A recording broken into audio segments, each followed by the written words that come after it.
welcome back once again to the first Tuesday. Oh, it's Tuesday! Despite years of terrible headlines, GameStop is still soldiering on. That's right, our favorite store that could, well, did, and now can't, has a new plan to save itself from shoppers that don't want to spend $55 on a used game. Are you kidding me? Jesus Christ, $55? The disc's not even in the case. GameStop's new plan is to, quote, reaffirm its place in the video game culture by converting their stores into hip, cool place that rad gamers like us want to hang out in. Sounds fun. Playing games, spending money, you know, just sort of roosting like cool millennials do, like in a Nintendo commercial, but inside of a GameStop. So they're gonna open a GameStop like on the rooftop patio of a deluxe apartment complex? That fits 4 people? I can't wait. GameStop announced the move in a press release yesterday, partnering with design firm R/GA? R/GA? Arga? I don't know. To, quote, strengthen its focus on creating unique in-store experiences and, quote, bring video game culture to life. Tell us more about the market research that went on, Alana. So basically, these two companies did a bunch of market research that identified what motivate gamers, and they came back with 4 fancy words: immersion, achievement, creativity, and community. And it might sound like corporate nonsense, but the idea is there. Basically, it sounds like they decided that they want gamers to come into their stores to actually hang out, and to do that, they're having people play video games. Wait, you mean like at an arcade? No, well, wait, is there money in arcades? No. You use like a credit card now at a Dave & Buster's, and then you eat chicken wings. So basically, no, this is going to be different.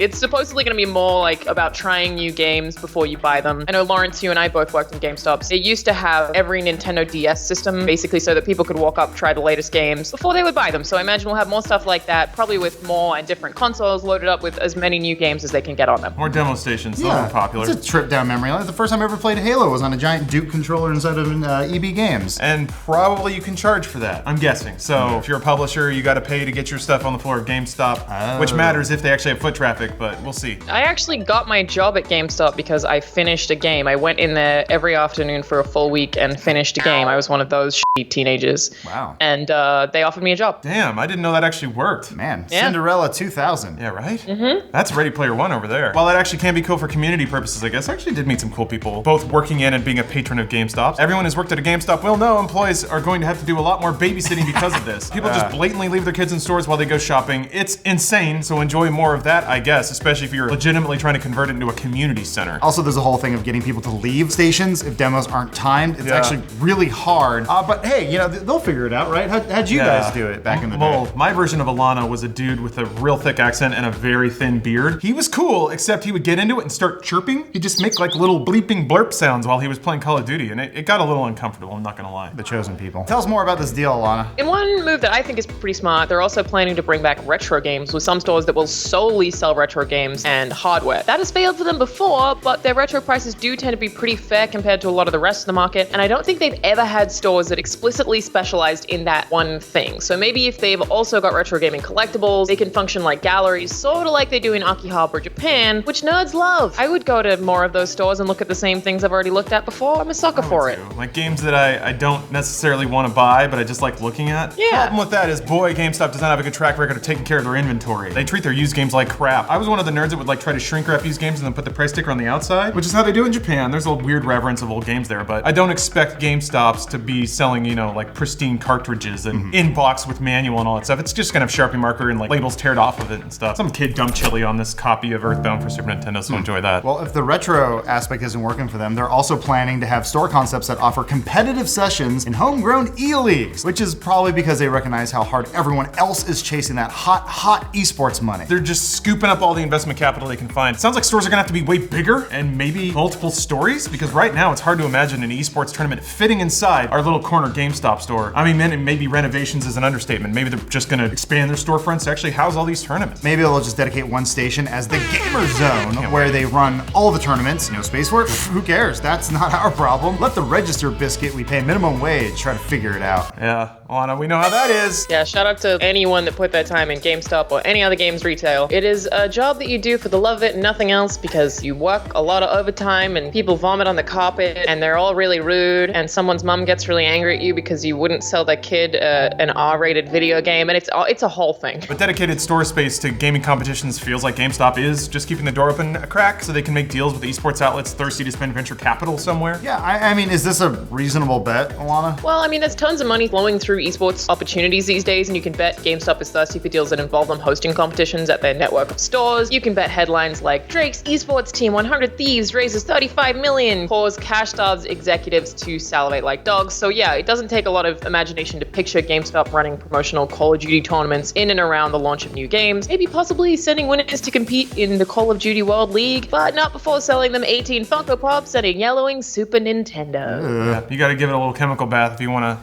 bring that luster back. The company announced their intention to siphon off some of the esports cash back in March, though at the time it took the form of the quote GameStop Performance Center, an 11,000 square foot center that shares a location with the Dallas Cowboys headquarters. Yeehaw! Yeah, apparently the center's supposed to offer gaming clinics, Overwatch League watch parties, and Collegiate Star League tournaments. That's if it ever opens. Yeah, the website still says coming soon with a motion stabilized shot of the lobby and the gift shop, so that's exciting. There's a mannequin Nice. wearing a shirt. It's got a star on it. That's cool. The sales pitch is there playing his day through between the lines a little bit. You run tournaments in every store with the finals at your own GameStop facility and, what is it? I think it's, Grapevine, Texas, something like that. You get to cash checks from hapless executives that just want a piece of that esports action so they can have a cool deck to show their super bosses, and then they report it to the Illuminati report to the lizard people, and then the system continues another day. And on top of all that, GameStop will have to sell a lot of esports e-shirts if they want to e-survive.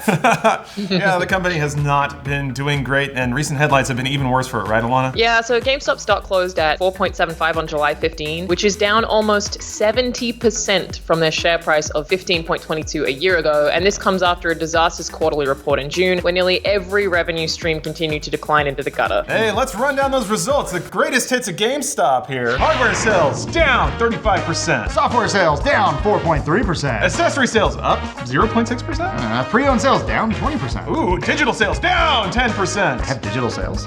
Yeah, they sell codes. Oh. I think is what it is. GameStop's ledger is so rough that the company's board of directors, quote, elected to eliminate the company's quarterly dividend, effective immediately in an effort to strengthen the company's balance sheet and provide increased financial flexibility and optionality. And just to drive the point home that GameStop stock is basically useless, they also just concluded a stock buyback. Yeah, I had to do a lot of Googling about how this works. It was like a Dutch option. So anyway, long story short, with that, GameStop won't be expanding anytime soon, so it doesn't need the equity from selling stocks. And since they've already said they're not paying dividends, this just consolidates their ability to make important decisions quickly, like remodeling their storefront. So yeah, the less ownership you have distributed, the more consolidated it is, the more quickly you can move with the money that you have. So the question is, what is the deal? Why is GameStop suffering so much? Please tell me, Alana. Video game revenue keeps growing and growing. The entire industry raked in $43 billion in 2018, which itself was an 18% increase over 2017, so it's huge. But sadly, all that money left GameStop behind since their revenue stream came from used games, aka buying games for pennies and then flipping them for almost full price, as the memes would have you know. But it was a sweet gig while it lasted. Back in like 2009, Gamer Sutra found that GameStop enjoyed a profit margin of 48 cents on the dollar for used software compared to 21 cents on the dollar for new software, but you can't sell digital games used.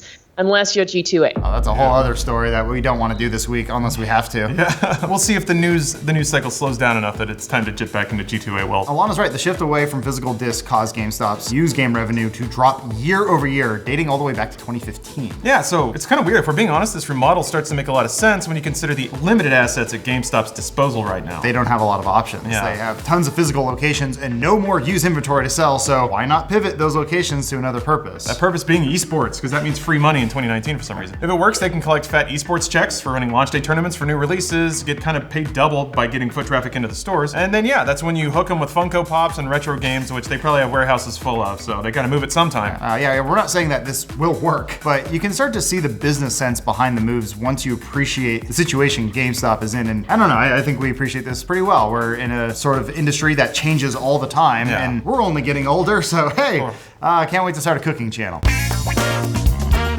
Who knows, man? Maybe someday, at the end of the day, we'll all punch the clock, we'll leave our jobs at the video game factories, head on over to the GameStop for a tall mug of G Fuel and catch the esport game with the E-Boys.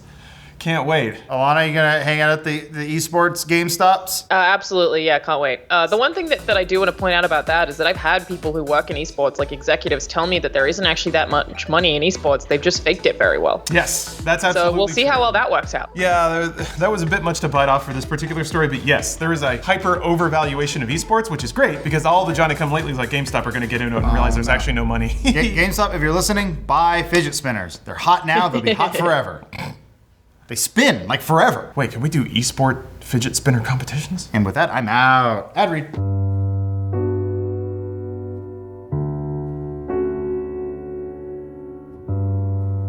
Give you the worst news we ever possibly could in this spooky house.